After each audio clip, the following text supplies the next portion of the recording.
በስመ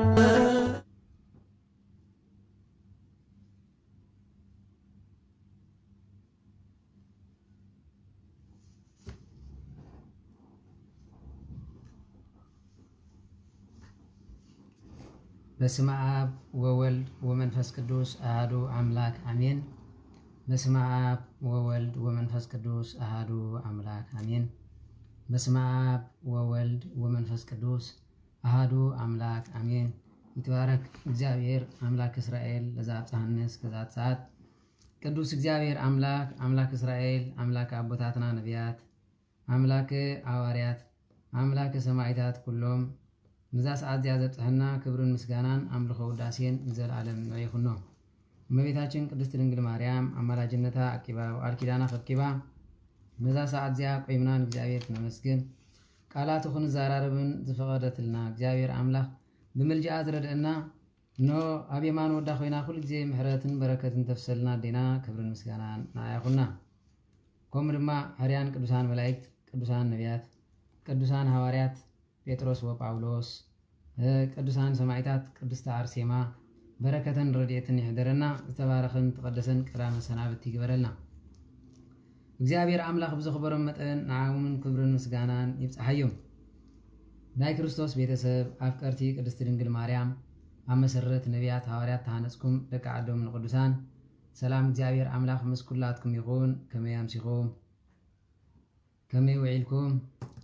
እቶም ኣብ ጸሎት ምሳና ፀናሕኩም ከመይ ፀኒሕኩም? እቶም ኣብ በዓል ኣሜሪካ ኣብ ካናዳ ገለ ዘለኹም ድማ ከመይ ኣርፊድኩም? ኣሜን። ምሕረቱ ከይረሓቐ በረከቱ ኣብዚሑ እግዚአብሔር ኣምላኽና እኖ ነዚ ተሳተፍቲ ዝገበረና ክብርን ምስጋናን ንዑ ይኹኖ። መዓት ቀንጢጡ ብበረከቱ ይመለሰና ማለት ኣራይ ናይ ትማሊ ዝነበረ ሕቶታት ብዙሓት ብኣካልን እንታይ ዝበሃል ብቴሌፎንን ብድምፅን ብፅሑፍን ዝሰደድኩመሉ ማለት በዚሕን ኸማን ንምንባብ ማለት ማዕረኽ እንዚ እንድሕር ኮይኑ ኣብ ዓድና ዘሎ ዓሌታዊ ባህሪ እግዚአብሔር ኣምላኽ በእውነት ስደት ከማን ክንእሰና ዝብለሉ ግዜ በፂሐ ማለት ስለምንታይ እንድሕር ተባሂሉ ንሕና ንርኢ ዘለና ብዓብዩ ማለት እዩ። ዋላ መንእሰያት ዝርአ ባህሪ እንታይ እዩ? ኣብ ዓድና ብዙሕ ዝማረር መንግስቲ ማለት ኣብ መንግስቲ ማሪሩ ኣተኪሩ ኢኻ ክዛረብ ትሪኦ ማለት እዩ። ስለምንታይ ናይ መንእስነት ዕድሜ ክዕቀብ ዝኽእል ብማሕበራዊ መራሕቲ ወይ ድማ ንሃይማኖት ከየዳለወ ዓለማዊ ስለ ዝኾነት መንግስቲ ንዑ ዘይምግባር ኢሉ ኩሉ ዝቃወም ማለት እዩ። ክትሪኦ ከለካ ግን ብስጋን ነብስን መቃወምቲ ክንሪኦ ከለና ብጣዕሚ ዝሞተ ተሓሳስባ ከም ዘለና ዝዕዘብ ማለት እዩ። ምናልባት ኣብ ዝወለዶ እዚ ኸማን ሓይሽ ምስቲ ምዝብራቅ ወለዶ ምስቲ ናይ ስደት ምዃኑ እቲ ዓሌትነት እንዳጠፍአ ይኸይድ ኣሎ መስለኒ እምበር ከምዚ እንድሕር ኮይኑ ገና ዝተሸፈነ ሕማም ዘለና እዩ ዝመስለኒ ማለት እዩ። በቲ ናተይ መፅናዕቲ እየ እዚ ብመንፈሳዊ ጋላልፃ ኣይኮነን። ግን ክንገብሮ ዝግበአና ነገር ኣየና እዩ እንድሕር ተባሂሉ ሎሚ እስኪ ካብ ትምህርቲ መጀመርያ ስለ መናፍስቲ ኣፍልጦ ዘይምህላውና ኣቦታትና እውን ስለ መናፍስቲ ፍልጦ ዝነበሮም ብሱባኤ ብበረከት ብመፅሓፍቲ ረቲዖም ይኸዱ ነይሮም። እዞም እንጂ ዘለዉ ኣቦታትና ብዙሕ እዚ ኢልካ ትገልፆም ኣይኮነን። ብሓቂ ብሃይማኖት ቆይሙ ዝኸይድ ኣቦ ስለ ዘይረኣና ክንዲዚኡ ኢልና ንኩሎም ኣቦታት እኳ ተዘይኮነ ነቶም 99% ንብሎም ዘለና ግን ብሃይማኖት ተቆርቂሮም ንመናፍስቲ ክንዲዚ ፅልእንቂ ምን ሓዲርዎም ካብ ሃገር ካብ ዓለም ንምውጋድ ዝቃለስ ግን የለን ማለት እዩ። ምናልባቶም 1% ኣብ ወፃእ ዘለዎ እዩ ዘሎ ካብ ዓዲ ዘለዉ ድማ 30% ዝኣኽሉ እዮም ተዘይኮይኑ ኩሉ ፖለቲካ ዝሞተ እዩ ዝመስል። ስለዚ ኣነ ምን ማፍልጦ ዘለኒ ሰብ እውን ኣይኮንኩን ምስ ሊቃውንቲ እውን ዝወዳደር ኣይኮንኩን። ግን እግዚአብሔር ኣምላክ በከመ ዘከሰተ ለነ ንትናገር። ተመልከቱ እግዚአብሔር ኣምላክ ከም ዝኸፈተልና ኩላትና ክንዛረብ ንእሽተን ዓብይን ሊቅን ደቂቅን ኣይብልን እግዚአብሔር ኣምላክ ማለት እዩ። ስለዚ ብዝፈለጥናዮ ንኩላትና ክነፍልጥ መፅሓፍ ቅዱስ ተመርኮሰ ሂወት ሒዝና ክንከይድ ናይ እግዚአብሔር ኣምላክ ሰናይ ፈቃዱ ይኾነልና ንብል ማለት እዩ። ስለዚ ከምዚ ናይ ትማሊ ብውልቂ ዝረኸብኩም ሰባት ከዘራርቡ ንኸለዉ ብእውነት ኣዕፅምትኻ ዝሰብር ዘረባ ኣይገለገል ገለገለ ኣዕፅምትኻ ዝሰብር እዩ ማለት እስኪ ሰለስተ ክፋል ጌርና ክንሪኦ። ምክንያቱ ዕብይ ዝበለ ርእስቲ ስለ ዝኾነ ንሰብ ብዝርድኦ መጠን እሞ ድማ መጠን ዓቕሚ ክኸውን ስለ ዝግባእ ንሊቃውንቲ ትብሎ ካሊእ ሊቃውንቲ ቦታትና ስለ መናፍስቲ ዘፅንዑ እንድሕር ኮይኖም ስጋብ ስማት እግዚአብሔር ኣምላክ ተዋሂቦም ቃል ንቃል ኣስማት ብኣስማት ዝጠፍኡ ኸማን ከም ዘለዎ ምንም ዘጠራጥር ነገር ኣይኮነን። ብራእይ ድማ ክትሪኦ ከለኻ ማለት ብራእይ ዝግለጽናዮ ቦታትና ክንሪኦ ከለና ድማ ከም መላእክት ከም እንቁርዖብ ከም ኣትማን ከም አንበሳ ምስሊ ዘለዎም ኣጋንንት ከም ዘለዉ ምንም ዘሰሓሕብ ጉዳይ ኣይኮነን ማለት ንሕና ግን ነቶም ህዝቢ ወይ ድማ ምእመናን ግን ክነረድኦ ዝግበአና ነገር ኣሎ ማለት ክነረድኦ ዝግበአና ነገር ኣሎ ንሱ ድማ ሓደ ጎይታናን መድሓኒና ኢየሱስ ክርስቶስ ናብዚ ዓለም እዚኣ ዝመፀ ንኣዳም ንመድሓኒ ኢልና ኢና ንመሃር ሓቂ ዶ ይሓስብ ሓቂ ስለዚ ነዚ ካብ ኮነ እግዚአብሔር ኣምላኽ ንኣዳም ካብ ምንታይ ይኸድሕኖ መፅዩ ነዚ ነገር እዚ ክርዳና ዝግባእ ንሱ እኮ ተኣሲርዎ ዝነበረ ብሓጢኣትን ብዲያብሎስን ይምበር ብሰባት ኣይኮነን ማለት ብሰባት ኣይኮነን ነዚ እንድሕር ኮይኑ ድማ ነዚ ክንቃልስ ከለና ብርሃን ዓለም ቅዱስ ጳውሎስ ነዚ ኩሉ ከረድኦም ከሎ ኣዳም ኣቦና ከም ስለ ዝበለ ከምዚ መድሓኒ ዝብሉ ኣይሁዳውያን ዝካትዕዎ ዝነበረ ብፍላይ ንኤፌሶን ኣብ ዝኸደሉ ግዜ ብጣዕሚ ሸገርቲ ስለ ዝነበሩ ከምዚ ኢልዎም ቀንዲ ቅልስናኩም ምስጋን ደምን ኣይኮነን ኢሉ ምሰብ ፅልኢ ይብልና ምሰብ ፅልኢ ስለ ዘይብልና ጎይታናን መድሓኒና ኢየሱስ ክርስቶስ ክመረና ከሎ ኣይትፍርህዎም ለዘገዝሙ ስጋኩም እስመ ይኩሉ ፈሊጠቶም ነፍስ ነቶም ግዛኹም ስጋኹም ክቆርፁ ቀትሉ ዝኽእሉ ኣይትፍርህዎም ምክንያቱ ንሶም ንስጋ ካብ ነፍሲ ፍእልዮም እሞ ናብ ሲኦል ከብሩዶ ኣይክእሉን እዮም ስለዚ ንስኻትኩም ክትፍርሕዋ ዝግባኣኩም ንምንታይ ኣንሕር ተባሂሉ ንሓጢኣት ኢሉ ማለት ስለዚ በዚ ስለ ዝኾነ ሎሚ ግን ንሪኦ ዘለና ደቂ ሰባት ካብ ክፍኣትና ግብሪ ፅድቂ ዘይብልና ኣብ ሰባት ንፍርዶ ዝበዝሕ ማለት እሞ ድማ ብኣፍና መንግስቲ ኣምላኽ ዝበሃል ዘይግባአና ምዃኑ ምንም ዘተሓታትት ነገር የብሉን ማለት እስኪ ካብዚ ናይ ሎም መዓንቲ ካብዚ ናይ ትማል ሕትታ ኣብ ዓድና ሲ ጠቢብ ዝበሃል ኣሎ ድዩ ቡዳ ዝበሃል ኣሎ ድዩ ቡዳን ጠቢብን እውን በበይኑ ይፀዋውዓ ማለት ባርያ ዝበሃል ኣሎ ድኢልና ዋጣ ዝበሃል ኣሎ ድኢልና ሓቲትና እቶም ካልኦት ብውሽጦም ኮይኖም ወይም ዝብሉ ማለት ኣብዚያ ወፂኦም ከይዛረብ ግን መረጃ ይብሎም እቶም ገለገለ እግዚአብሔር ኣምላኽ ነዚ ነገር ዝኽዛረብ ዝፈቀደሎም ድማ ደው ኢሎም ፅሒፎም ብዙሕ ኢሎም እዮም ማለት ንምዃኑ ኣሎ ዶ የለን ንዝብል ሕቶ ሓደ ነገር ክንምልሶ ከለና ዲያብሎስ ኣሎ ዶ የለን ማለት ዲያብሎስ እሲ ኣሎ ዶ የለን ዲያብሎስ ኣብ ሰባት ይሓድር ዶ ኣይሓድርን እኮ ትመልስ ኣሎ ዲያብሎስ ኣሎ ስለ ዘለይና እኮ ንዛረብ ጎይታና መድሓኒና ኢየሱስ ክርስቶስ ክካትዕዎ ከለው ኣምላኽ ምዃኑ ምንም ዘጠራጥር ስለ ዘይነብሩ ኣጋንንት መስኪሮም እዮም ንሳ ህያው ኣምላኽ ወዲ ኣምላኽ ከምሳኻ እንታይ ኣለና ኢሎም ኩሎም ተዛሪቦም ኣጋንንት ማለት ደቂ ሰባት ግን ኣጋንንት ክፉኣት ናይ ሓሶት መናፍስቲ ስለ ዝኾኑ ኣብ ሰባት ምስ ሓደሩ እንታይ ኢሎም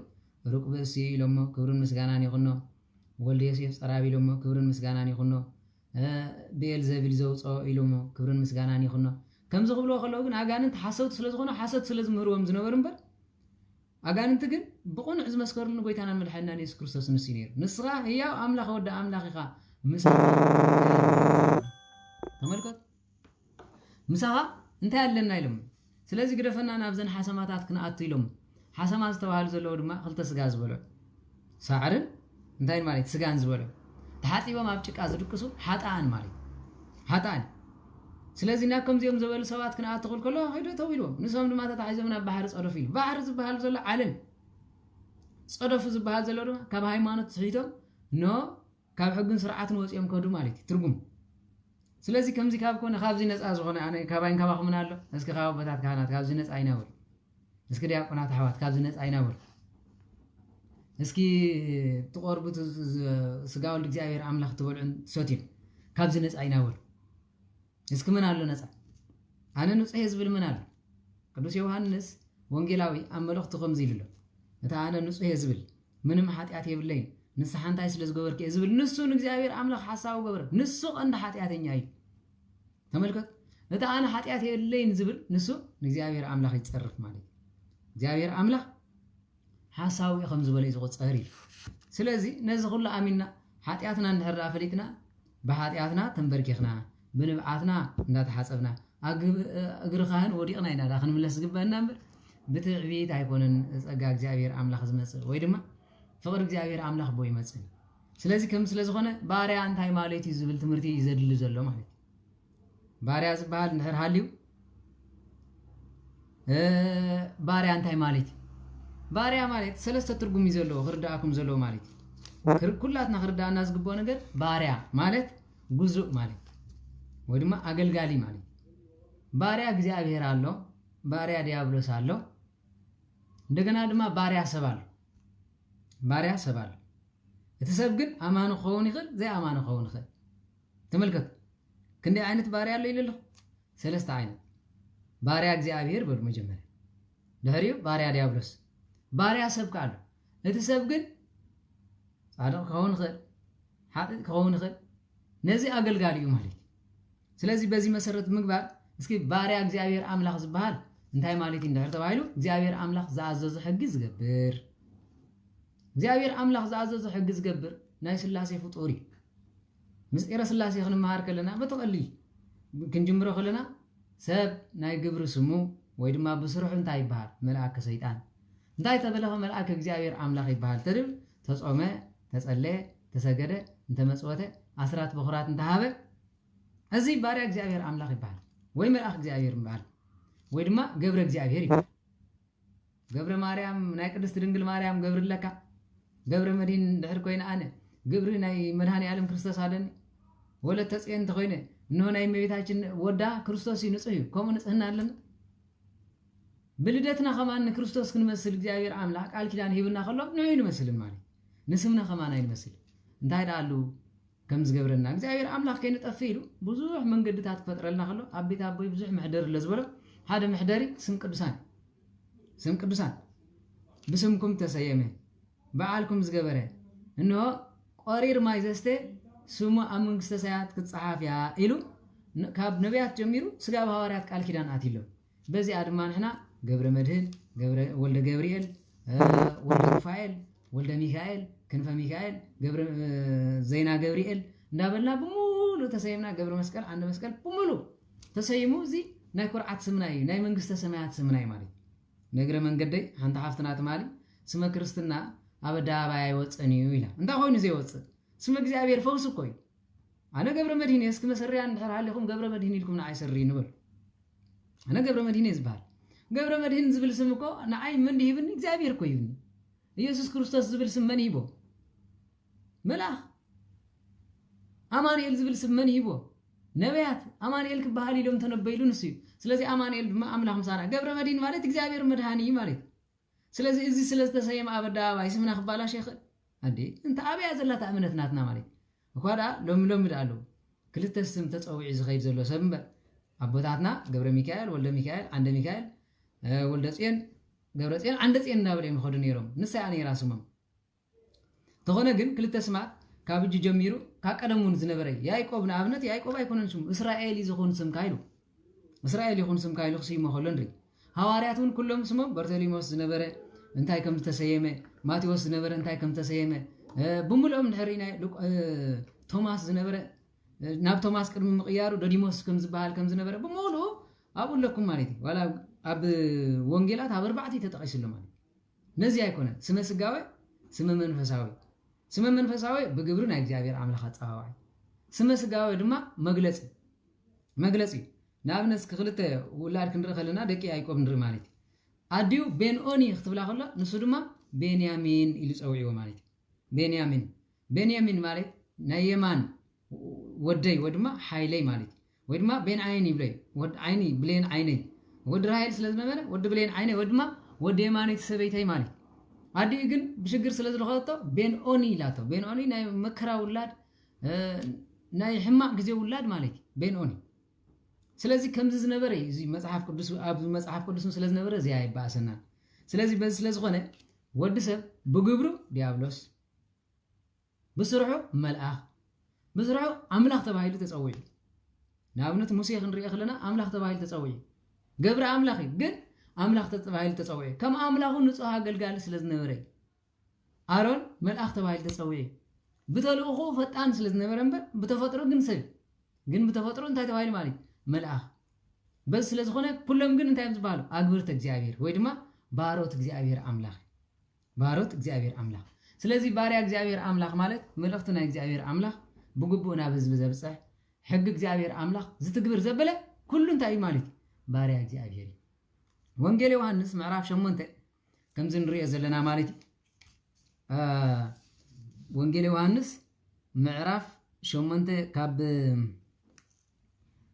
ቁጥሪ 34 ዘሎ መታን ግዜ ከኣኽለና ከምዚ ይብል ማለት ሓቂ ሓራ ክተውፅኦ ከመይ ኣብ ዝብል ኣብ ትምህርቲ ዝመሃሮ ማለት ስለዚህ ጎይታ ነቶም ብኡ ዝኣምኑ ኣይሁድ ንስኻትኩም ኣብ ቃለይ እንተ ጸናዕኩም ብሓቂ ድማ ደቂ መዛሙርተይ ክትኮኑ ኢኹም ኢሎም ኣብ ቃለይ እንተ ጸናዕኩም ደቂ መዛሙርተይ ኣገልገልተይ ክትኮኑ ኢኹም ማለት ንሓቂ ክትፈልጥዋ ኢኹም እታ ሓቂ ድማ ሓራ ክተውፅአኩም እያ በሎም እዩ ድሕሪኡ ንሳቶም ከዓ ንሕና ዘርኢ ኣብርሃም ኢና ባሮት ኮይና እንተ ተገዛእናዮ ኮቶ ባሮት ኮይና ዝተገዛእናዮ ኮቶ የልቦን ኢሎም ተመልከቱ ኣብዚ ንሕና ባሮት እግዚኣብሔር ኢና ደቂ ኣብርሃም ኢና ባሮት ኮይና ዝተገዛእናዮ የለን ኢሎም ንሶም ባሮት ኮይኖም ዘይተገዝኦ ምናልባት ድንዙዛት ኮይኖም ምራብ ተሽዑ ዝነበሩ ሊቀነ ካህናት ባሮት ኮይኖም ተገዝኦም ብስጋ ጥራሕ ይኣምኑ ስለ ዝነበሩ ብስጋ ባሮት ኮይና ዝተገዛእናዮም የለን ስለዚ ንሕና ደቂ ኣብርሃም ባሮት እግዚኣብሔር ኢና ኢሎም ክዛረቡ ከለው እግዚኣብሔር ኣምላኽ ግን ብስጋን እንሆ ብመንፈስን ዝገፁ ከም ዘለዎ ከረድኦም ስለ ዝደበለ እንታይ ኢልዎም ማለት እዩ ባሮት ኮይና ኮቶ ዝተገዛእናዮ የልቦን ከመይ ኢልካ ደኣ ሓራ ክትወፁ ኢኹም ትብለና ኣለኻ ስለዚ ካብ ሓርነት ንወፀሉ ካብ ክልተ ነገር እዩ ሎሚ ሓንቲ ሃገር ምስ ሃገር ተተቃሊሳ ካብ ፀላእታ ነፃ ትኾን ካብ እግዚኣብሔር ናፃ ንወፀሉ ድማ ንስሓ ብምንታይ ብእስራት ዲያብሎስ ስለ ንኸይድ ዘለና ማለት እዩ ተመልከቱ ሓራ ክትወፅእ ትብለና ዘለኻስ ከመይ ኢልካ ኢኻ ንሕና ተገዚእና ይንፈልጥን ገዛእ ዝበሃል ንዓና ይሓዘናን ንሕና እኖ ዝተገዛእናዮ የለን ኢሎም መለስሉ ጎይታ ድማ ብሓቂ ብለኩም ኣለኹ ሓጢኣት ዝገብር ዘበለ ንሱ ባርያ ሓጢኣት እዩ ተመልከቱ ሓጢኣት ዝገብር ዘበለ ኩሉ ባርያ ሓጢኣት እዩ ክደግመልኩም ሓጢኣት ዝገብር ዘበለ ኩሉ ባርያ ሓጢኣት እዩ ናይ ዝሙት ባርያ ኣሎ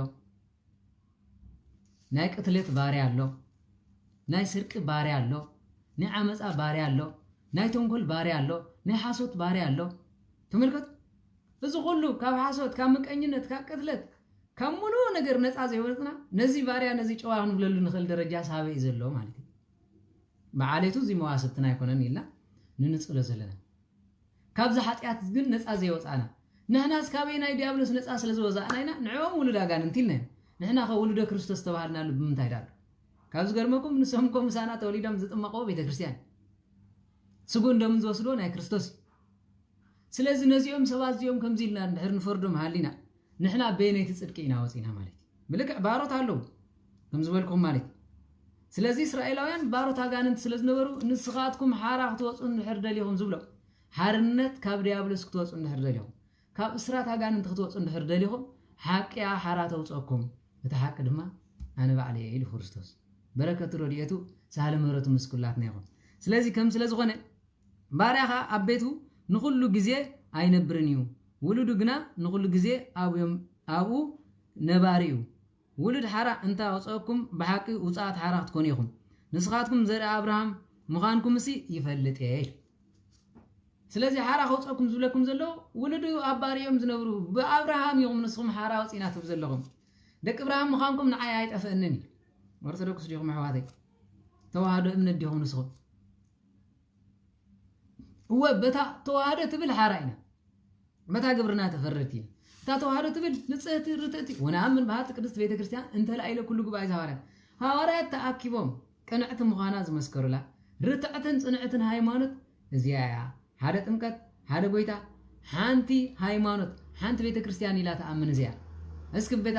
ቦታት ካህናት ባሮት ዲያብሎስ ዘይኮኑ የለው ሓንቲ ቤተ ክርስቲያን ተገልግሉለኹም ሓንቲ ቤተ ክርስቲያን ሓደ ጎይታ ሓንቲ ጥምቀት እንተኾይና ክንደይ ቤተ ክርስቲያን ጌርኩም ኣለኹ ክንደይ ቤተ ክርስቲያን ጌርኩም ኣለኹ ንስኻትኩም ባሮት እግዚአብሔር ዶ ክትበሃሉ ይግባኣኩም ወይስ ባሮት ዲያብሎስ እዚ ፍርድ ንዓኹም ምልከት ማለት ማእመናንስ ሓደ ጎይታ ሓንቲ ጥምቀት ሓንቲ ቅድስት ቤተ ክርስቲያን እንዳሃለት ከላ ነዚ ናይ ደጋፊ ናይ ተቃዋሚልና በኣፍና ንዛረቦ ዘለና ናይ ክርስቶስ ስጉ እንደሙ እንዲ ዝሕረደልና ዘሎ ወይስ ስጋ በጊዕ ተሃሪድልና ወይስ እቶም ዝኸዱ ካህናት ወይ እቶም ዝኸዱ ዲያቆናት እዮም ስለና ሞይቶም ስለዚህ ንዕኦም ብምድጋፍና ንእግዚአብሔር አምላኽ እንሆ መድሓኒ ከም ዘይኮነ ዘይምእማንና ባሮት ዲያብሎስ ምዃንና አይፈልጥኩም እንዴ ተመልከቱ ባርያ ናይ እግዚአብሔር አምላኽ ዝባሃል ባርያ ናይ እግዚአብሔር አምላኽ ዝባሃል ንስጉ እንደሙ ናይ ክርስቶስ ኢሉ ዝወስድ ናይ ተቃወምቲ ቤተ ክርስቲያን ኢሉ ዝኸይድ ተኾይኑ እሱ ባርያ ዲያብሎስ ናይ ደገፍቲ ኢሉ ዝኸይድ ተኾይኑ ባርያ ዲያብሎስ ናይ መድኃኔ ዓለም ክርስቶስ ናይ ቅድስት ድንግል ማርያም ኢሉ ዝኸይድ ተኾይኑ ግን ባርያ እግዚአብሔር ቀሊል ይመስለኩም ሆን በር ነዞም ቤተ ክርስቲያን ዝፈልዩ ዝግባኦም ወብስቦ ዝባሃል ዘይፍቀዶም ገርመኩም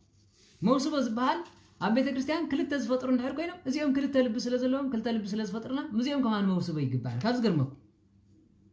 ስለምንታይ በሃይማኖት ብርትዕቲ ብሓቂ ስለ ዘይመልኹና ኣብ ሓሶት ስለ ዝነብሩ ሓሶት ከዓ ንእግዚአብሔር ኣምላኽ ስለ ዘይሰማምዑ እዚኦም ይምባረት ዝበሃል ሓቂ እንድሕር ኮይና ግን ስለ ሓቂ ዝመውት ክርስቶስ ሓቂ ስለ ዝገበረ ስለ ዝተፀርፈ ስለ ዝተገርፈ ኣብ ኣደባባይ ስለ ዝተሰቕለ ዳሉ ሓቂ ዘመስከረ እምበር ንሱ ናቱ ሒዙ ስለ ዝኸደ ይኮነን ማለት ክርስቶስ ናቱ ጉጅለ ሒዙ ዝኸደለን ቅዱስ ጴጥሮስ እኮ ሰይፍ ኣልዒሉ መዚዙ ክጠፍእ ከሎ ወይ ድማ ሄሮድስ ንጉስ ንግስነትካ ክብሎ ከሎ ንግስነት ዝኸውን ነይረ ንዓይ ካብቲ ናትካ ዝበዝሑ ሰራዊት መላእክት ኣለዉ ንመፂኦም ተቃተሉለይ ነይሮም ግን ንግስነተይ ኣብ ሰማይ ብዚ ይኮነን ምድራዊ ንግስና ይኮነን ካህናት ኣቦታትና ስልማቶም ኣብ ሰማይ ኣብ ምድሪ ይኮን ዲያቆናት ኣሕዋትና ስልማቶም ከም መላእክት ኣብ ሰማይ ክርስቲያን ስልማቱ ኣብ ሰማይ ኣብ ምድሪ ይኮን ኣብ ምድሪ ከዳ ብሓቅን ብርትዕቲ ሃይማኖትን ብቕኑዕ ኣካይዳን ብሰብ ስለ ዝተፀርፈ ብእግዚአብሔር ኣምላኽ ክብሪ ዝረክብ ብስለብ ስለ ዝተገፍዐ ብእግዚአብሔር ኣምላኽ ክብሪ ዝረክብ ነዚ ዘይገበረ ግን ኣነ ባርያ እግዚአብሔር ኣምላኽ ክብል በየን ወገን በየን ንውዳሴ ይኾንቱ ኣነ ባርያ እግዚአብሔር ኣምላኽ ኢልና ክንዛረብ ከለና ኣቤት ሓሶትና ተትሪ እንኳን ባርያ እግዚአብሔር ዲያብሎስ ዘይገበሮ ንገብር ዘለና ኣነ ንስኹም ዲያብሎስ ሓንሳ ክሒዱ ካብ መንግስተ ሰማያት ተሰጊጉ ኣብ ሲኦል ይነብር ኣነ ንስኹም ግን ተመልከቱ ሓደ ግዜ ዝሓመመ ሰብ ምስከልኩስ ወጭጭ ይብል ሞ ንሕና ኣገድልን እንብበሉስ ኣታ ካባሃትኩም ኣነ ሓይሽ ኢልና ተመልከቱ ትመንፈስ ኮይ ብምንታይ ራኸባናት ሓይሽ ተበልኮስ ኣነ ንእግዚአብሔር ኣምላኽ ክሒደ ሓንሳ ንሲኦል ወፅአ ናይ ሓሶት ኣቦየ ኩሉ ግዜ ካሓሰት ንስኻትኩም ግን ስጉኡን ደሙን እናበልዓኩም ኣብ ውሽጢ ቤተ ክርስቲያን ነንባዕልኹም ደም ትፋሰሱ ነንባዕልኹም ትፈላለዩ ንሓውኹም ብኻልእ ትውንጅሉ ኣነ ካባኹም ዘይዕሸሉስ ምኽንያት እንታይ ኣሎ እዩ ተመልከቱ ሓቁ ኮይ ካብ ዲያብሎስ ዝገድድ ዝገበርና ፍጡር ከምዝናትና ከማን ትውልድ ተራእይ ይፈልጥ ኣፍና ክፉ መልሓስና ዓኮ ዘይረኣይናዮ ንዛረብ ካብቶም ኣጋንንቲ ንሶም ዳ ክፉ ምሂሮምና ኢልና ንዛረብ እምበር ንሕና ነጋንንቲ ክፉእ ንምህሮም ዘለና ኣብ ሰዓት እዚ ኣብዚ ግዜ እዚ ኮ ነጋንንቲ ክፉእ ዝምህር ኮ ይገድድ ካብ ዝገርሞ ካብ ኣጋንንቲ ዝመሃር የለን እቲ ጥበቡ ናይ እግዚአብሔር ኣምላኽ ምዃኑ ገሪፉ ከምቲ ሮሜ ምዕራፍ 1 ካብ ቁጥሪ 28 ኢልዎ ዘሎ ንእግዚአብሔር ኣምላኽ ክፈልጡ ልቦም ክሳብ ዘይከፈቱ እዩ ንእግዚአብሔር ኣምላኽ ልቦም ክፈልጡ ክሳብ ዘይከፈቱ እግዚአብሔር ድማ ንዘይረብሕ ኣእምሮ ሕሊፉ ሃቦም ተመልከቱ ኣንብቦ ሮሜ ምዕራፍ 1 ቁጥሪ 28 እግዚአብሔር ኣምላኽ ድማ ንዘይረብሕ ኣእምሮ ኣሕሊፉ ሃቦም እዩ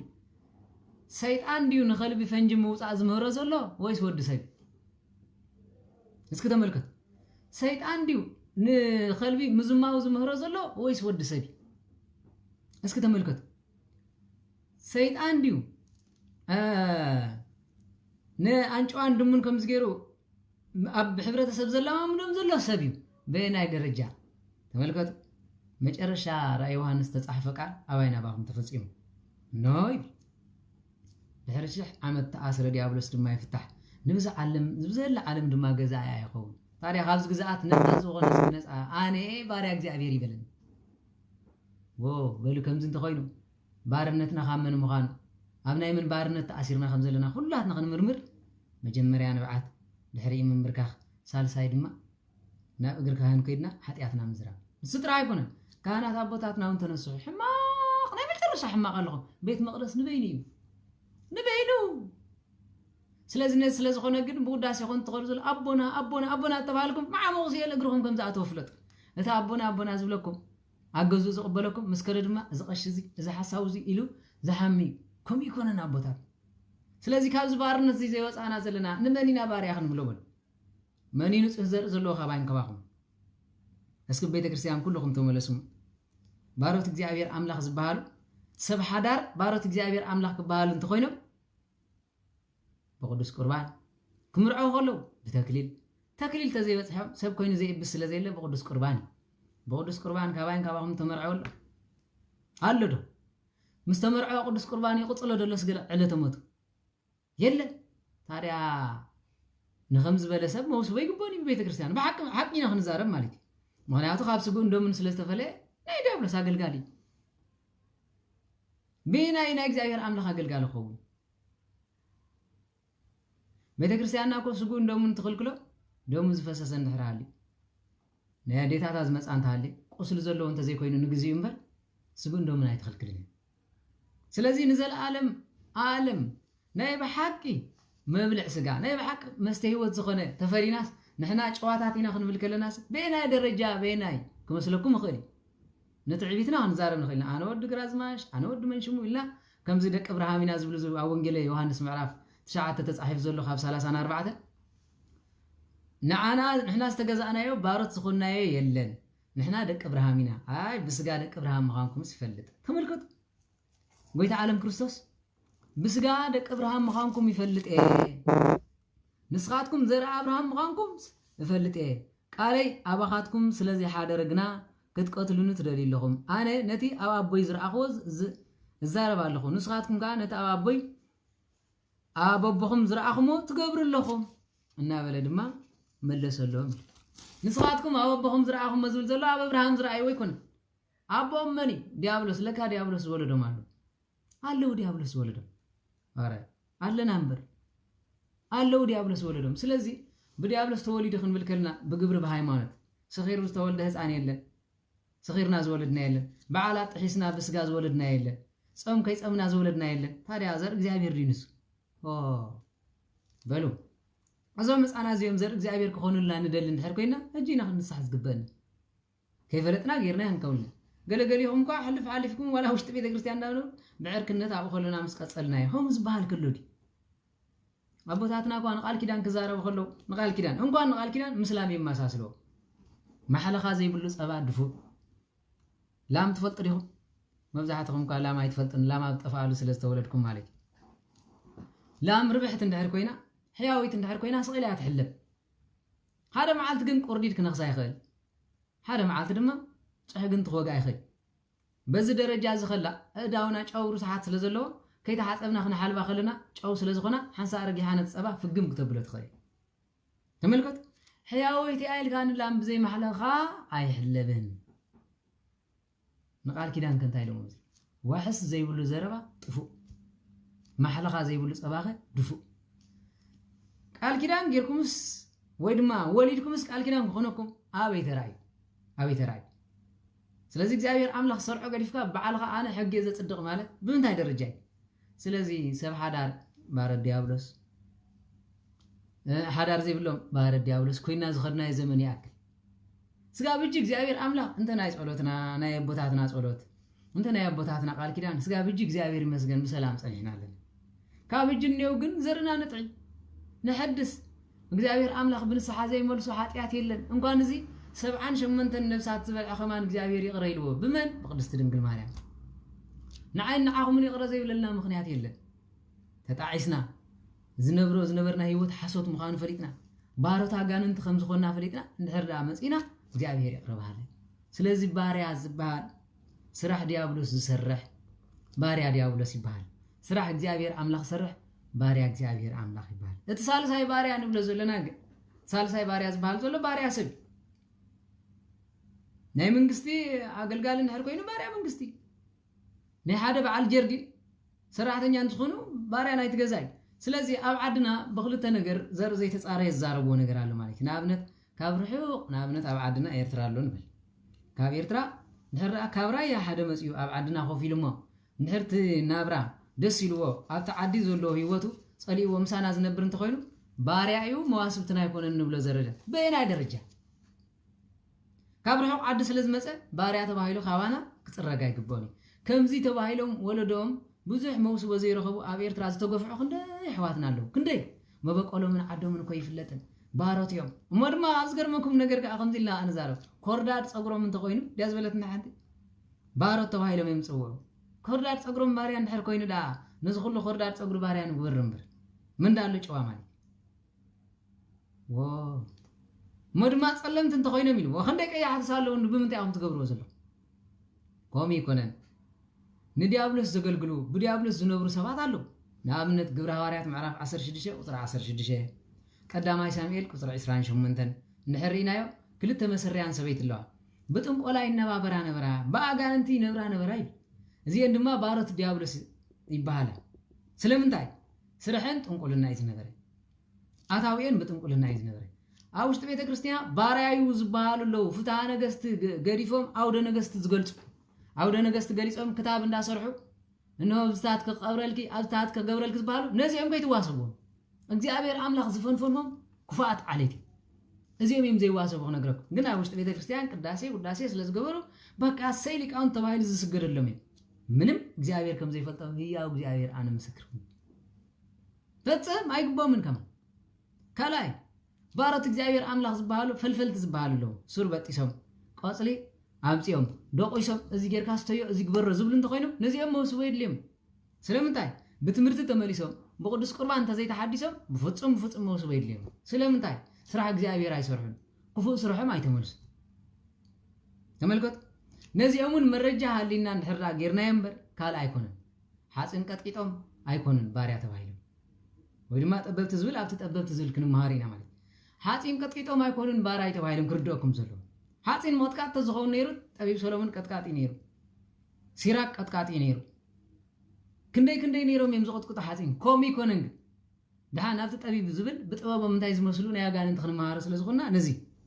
سلزي نزوم سبازيوم باريا ديابلوسيو موسوبة آيات ليون كنبل كلنا وي كام مصحفتهم زرخبنا يخول الله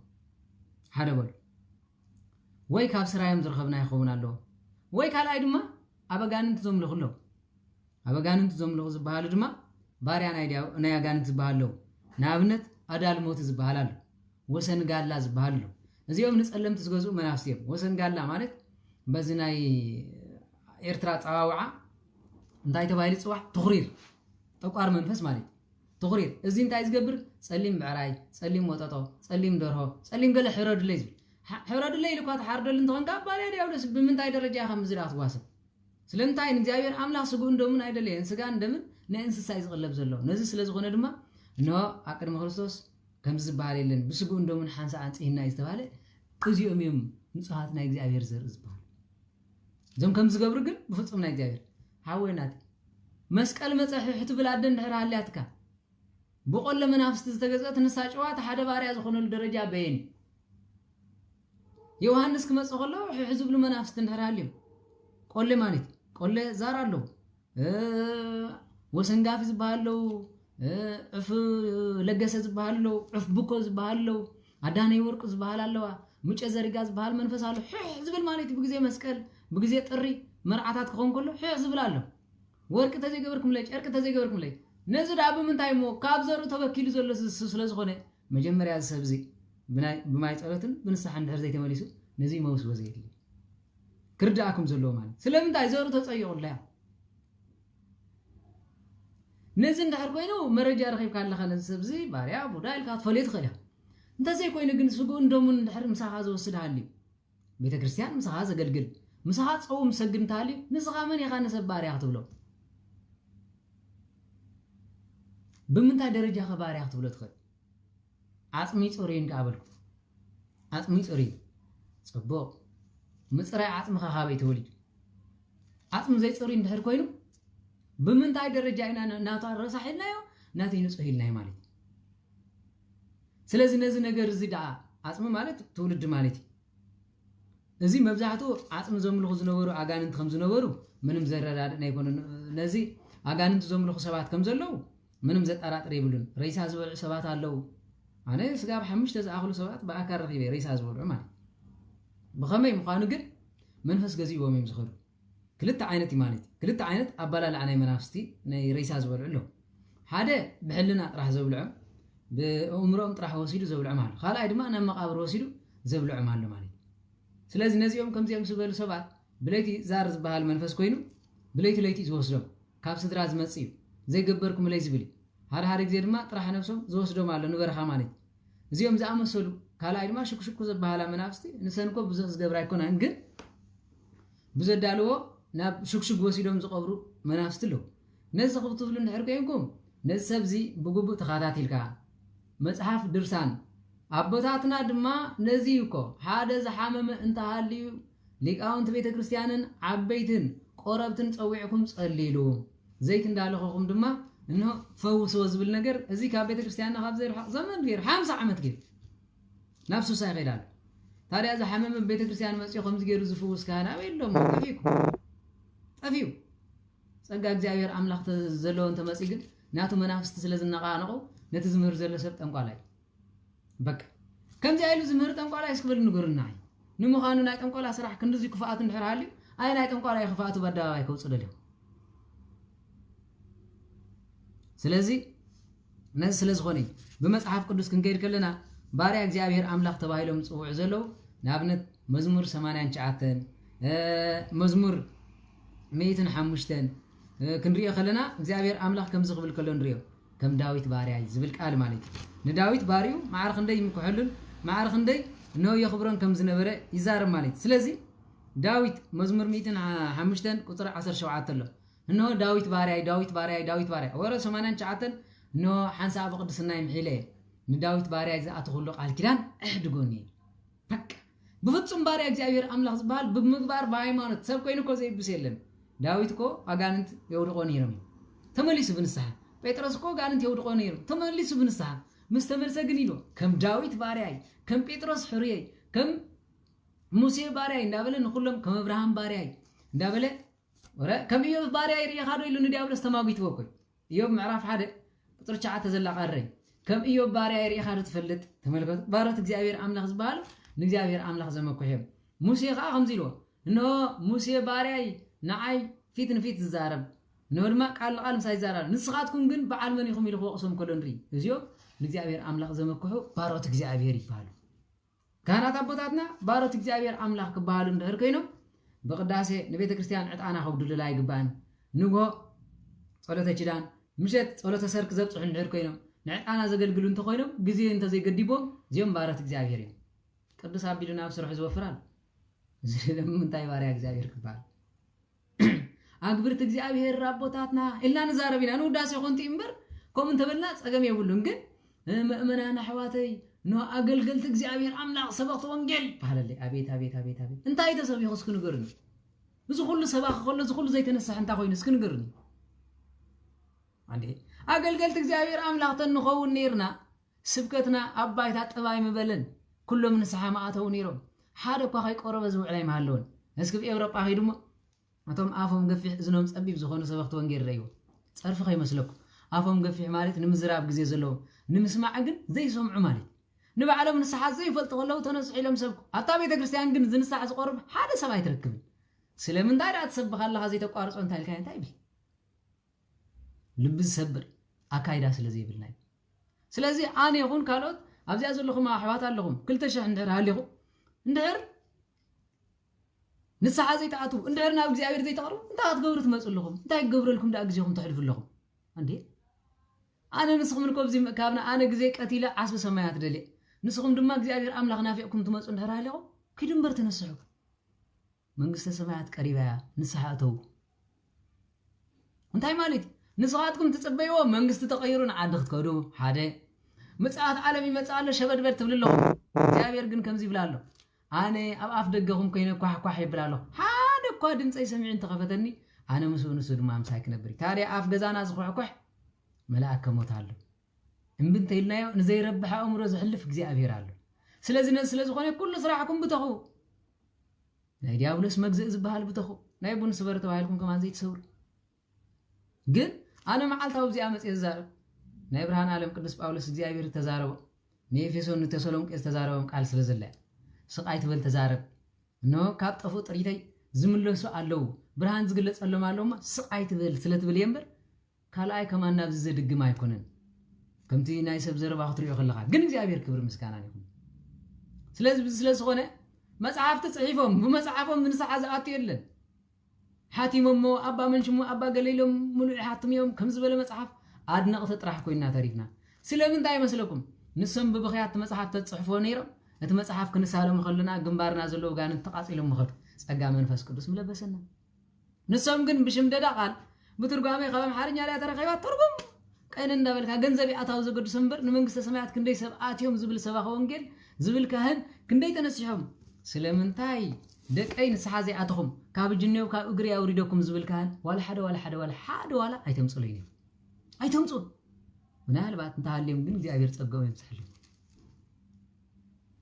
አቦታታና ካህናት መጽዮም ስለምንታይ ስጋ ብጅ ዘይቆረብኩም አነ አባት ነፍስ ኾነኩም አይክእልን ዝብል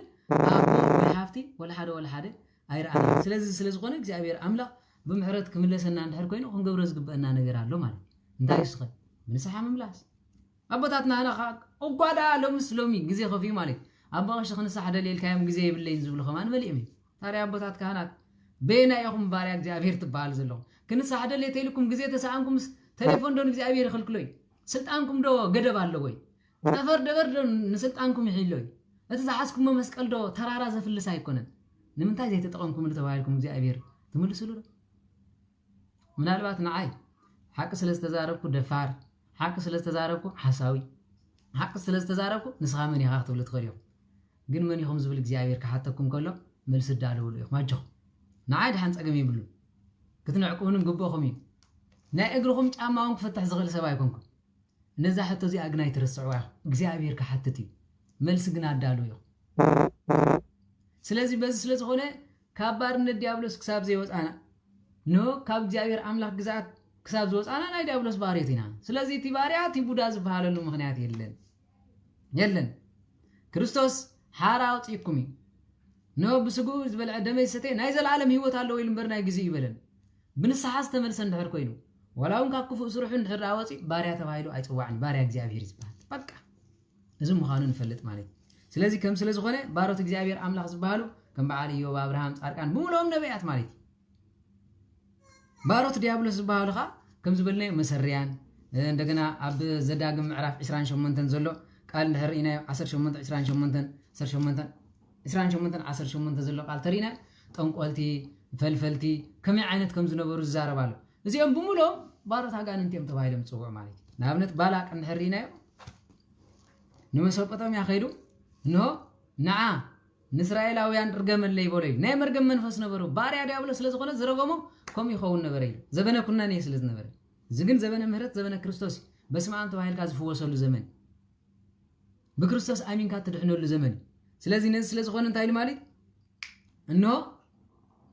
ነዓ ርገመለ ኢሉ ነቲ እግዚአብሔር አምላክ ዘይረገሞ ኣነ ክረግሞ ዝኽእል ስመኔ ካዳ ካብ ያዕቆብ ሰርቅ ኮኮብ ያዕቆብ ካብ ያዕቆብ ኮኮብ ክወፅእ ኢሉ እቲ ኮኮብ እንታይ ከም ዝመስል ተራእይዎ ብንስሓ ስለዝተመለሰ ተመልከቱ ናይ በልዓም በረከት ይሕደረና መን ከም ይርዎ ይኸውን ዘይትብ ኣድጊ ዝመሃረቶ ኮኮብ ናይ እግዚአብሔር አምላክ ርእስ ናይ ያዕቆብ ልደት ተረዲእዎ ንልደት ጎይታናን መድሓኒናን ኢየሱስ ክርስቶስ ክጽበ ከምዚ ይበለ ኮኮብ ካብ ያዕቆብ ክወፅእ እዩ ነቲ እግዚአብሔር አምላክ ዘይረገሞ ንእግዚአብሔር አምላክ ዝመረቆ ንሱ መን ይዝኹንኖ መን ይዝረግሞ ኢሉ ነዚ በላ ኣብ ዘበልኩም ኮንታይ ኢሉ መስለኩም ኣነ ሓጢአት ኣቦን ሓጢአት ወለዱን እኖ ክዝርዝረ ነቲ ዝመሓርክዎ ክምሕሮ ነቲ ዘይምሕሮ ድማ የብሉን ኢሉ ስለዚ ሓደ ሓጢአት እንድሕር ዳ ገይሩ ብወለዶ እንድሕር ዘይተመሊሱ ስጋብ ሳልሳይ ትውልዲ ስጋብ ራብዓይን ተበዚሒ ዝኸይድ ኢሉ ጽሒፉልና ኣሎ ነዚ ድማ ይድምስሶ ምዃኑ ክርድአኩም ኣሎ ወለዶውን ይሕደስ ምዃኑ ስለዚህ ቅድመ 5-6 ወለዶ ዝነበረ እንድሕር ባርነት ናይ ዲያብሎስ ነይርዎሞ እቶም ደቁ ኩሎም እንድሕር ንስሓ ኣትዮም ንሱ ባርያ ወዲ ባርያ ኢልኩም ኣይትምርዐው ከመይ ማለትኩም ነቲ እግዚአብሔር አምላክ ዘንፀሆ ክኹንኖ ዝኽእል መን ነቲ ስጉእን ደሙን ዘይናሓፈሉ እግዚአብሔር አምላክ ንስኻ ብመውስቦ ኣይበቃዕንን ትብሎ ንስኻ መን ኢኻ ስለዚህ ኣሕዋተይ ካብ ባርነት ዲያብሎስ ወፂኡ ወለዱ ናብ እግዚአብሔር አምላክ ተገዝአ ዘበለ ንሱ ናይ እግዚአብሔር ኣገልጋሊ ወዲ ጠንቋሎ ኸውን ይኽእል ወዲ መሰሪ ኸውን ይኽእል ወዲ ክፉእ ሰብ ክኸውን ይኽእል ወዲ ኣውደ ነገስት ገላጽ ክኸውን ይኽእል ወዲ ኮኸብ ቆጻሪ ክኸውን ይኽእል ወዲ ሆሮስኮፕ ክኸውን ይኽእል ወዲ ጅምኒ ክኸውን ይኽእል ኮይኑ ግን ብእግዚአብሔር አምላክ እንድሕር ተመሊሱ ምንስሓ እንድሕር ተሓፂቡ ማንም ሰብ ንዓይ ኣይትበቅዕኒ ኢኻ ክብሎ ኣይከልኒ ንሱ ንክርስቶስ ስለዝበፅሐ እግዚአብሔር አምላክ ክብርን ምስጋናን ይኹን ንሱ ብክርስቶስ ምስጉ እንደምን ሓደ ስለዝኾነ ንስኻ ክትነጽጎ ዓይልን ስልጣንን ይብልካን ነዚ ድማ ነቶም እግዚአብሔር አምላክ ዘጽደቆም ዝኹንኖ መን ነቲ እግዚአብሔር አምላክ ዝሓረዮ ዝኹንኖ መን ይዝበለና ኣብ ሮሜ ምዕራፍ 8 ዘሎ ቃል ነዚ ማለት ስለዚህ ነዚ ስለዝኾነ ክርዳኣና ይግባእ ስለዚህ ባሮት ዲያብሎስ እንታይ ከም ዝመስሉ ባሮት እግዚአብሔር አምላክ እንታይ ከም ዝመስሉ ርኢና ኣለና ባሮት ሰብ ዝበሃሉ ድማ ኣሎ ሰብ ብዘይገድስ ባሃብቱ ብጸጉኡ ኸውን ይኽእል ኩላትና ኤርትራውያን ባሮት ናይ ሰብ ኢና ስለምንታይ ኣብ ዓዲ እንግሊዝ ሰራሕተኛ ናይ ዓዲ እንግሊዝ ኢና ኣብ እስራኤል ናይ እስራኤል ሰራሕተኛታት ኢና ግን ኣመንቲ ኮኑ ኣመንቲ ኸውን ይኽእሉ ብዘይገድስ እዚ ግን ባርነት ናይ ስራሕን ናይ ስጋዊ ነገርን ስለዝኾነ ምስ ባርያ ያውጥረካን ንኸምዚ ዓይነት ባርነት እንድሕር ዳ ፈቲኻዮ ምስቲ ንዓኻ ዘስርሐካ ኣስራሒ ኣነ ክነብር እየ ናትካ نو سرح فتي نزل عالم كنبري انت يلو دما لك كمتي اب زلواوያን ተጻሒፉ ዘሎ ዝህልቁን ተደጊሙ ዘሎ እዚ ሓደ ሰብ ሰሪሑ ምስተ ኣስራሒኡ ክነብር እንተ ኢሉ ክኸይድ እንተ ኢሉ ተሕጋጉ ሂቡ የፋኑ ወይ ክኸይድ እንተ ኢሉ ተሕጋጉ ሂቡ የፋኑ ጓሶት አለው ዘም ጓሶት ዚዮም ምስ ይነብሩ ነይሮም በቃ አና ሓዳራይ ናብራይ ገብሬሞ ጥሪትኩም ተቀበሉ እንተ ኢሉ ካብተን ዝጓሴን ዝነበረ ተሕጋጉ ግን ዓመት ሰሪሑ ተሕጋጉ ሂብ ካፋኑ ወይ بالمصحف ቅዱስ አይ እዚ ሰብዚ ምስ ጎይታ ዝነብር ንሱ ኣብ ዝገበረለይ ኖ ክነብር እንድሕር ኢሉ ግን ኢሉ ናብነት ኤርትራዊ ኮይኑ ኣብ ሸዋ ዝሰርሕ ንበሎ ኤርትራዊ ኮይኑ ኣብ በዓል ሕሙራ ዝሰርሕ ንበሎ ቀደም ኮነ ሕሙራ ይስደድ ነይሩ ሰብ ኤርትራዊ ኮይኑ ንበዓል ስንቃጣ ዝኸይዳሉ ንበሎ ወይ ኣብ ስንቃጣ ኮይኖም ንዓድና ዝመጽሉ ወይ ኣብ ኣጽቢ ኮይኖም ንዓድና ዝመጽሉ ወይ ድማ ኣብ ራያ ኮይኖም ንዓድና ዝመጽሉ ካብ ምሂር ናይቲ ገዛ በረከት ካብ ምሂር ናይቲ ገዛ ሃብቲ ንዓዲ ኣይምለስን ምሳኹም ክነብር እንተ ኢሉ እዚ ባርያ ኣይኮነን ዝባሃል እዚ ወዲ ገዛ ይዝባሃል ስለዚህ ነዚ እንታይ ኢልዎ ማለት እዩ ነቲ ሰብ ምሳኻ ክነብር እንተ ኢሉ ግን ውልድካ መታን ክኸውን ምልክት ግበረሉ እዝኑ ድማ ስቆሮ እዩ እዝኑ ስቆሮ ካብታ እዝኑ ስቆር ካሉ ድሓር ንስኻ ከም ወዱ ንዕኡ ድላዩ ክትገብረሉ ከም ወድኻ ነው ክትልእኮ መብትለካ ከም ወድኻ ክትዋስቦ መብትለካ ቀደም ከም ዛንታ ንፈልጦ ኣብ ዓድና ነይሩ ማለት እዩ ቶም ስድራ ማለት ካብ ርሑቕ መጽዮም ኣብ ዓድና ይነብሩ ነይሮም ማለት ኣብ ዓድና ዝነበሩ ምናልባትም ደቂ ከባቢ ትፈልጥ ወይ ማለት እዩ ሎጎ ሳርዳ ዝባሃል ትፈልጥዮም ካብ ርሑቕ ዓዲ መጽዮም ስለ ዝነበሩ ነቶም ኣብ ዝነበሩ ባርያ ስለ ዝኾነ ኣይንዋሰብን ስለምንታይ ርሑቕ ዓዲ እምበር ኖ ብስራሕ ዲያብሎስ ዝገብር ኣይራኹም ብኸመይ ከምዚ ትብልዎ ኢሎም ኣብ ሓጎይ ክማጎትዎም ከለው ንርኢ ማለት እዚ ሰብ እዚ ስጉኡ ደሞ ካወሰደ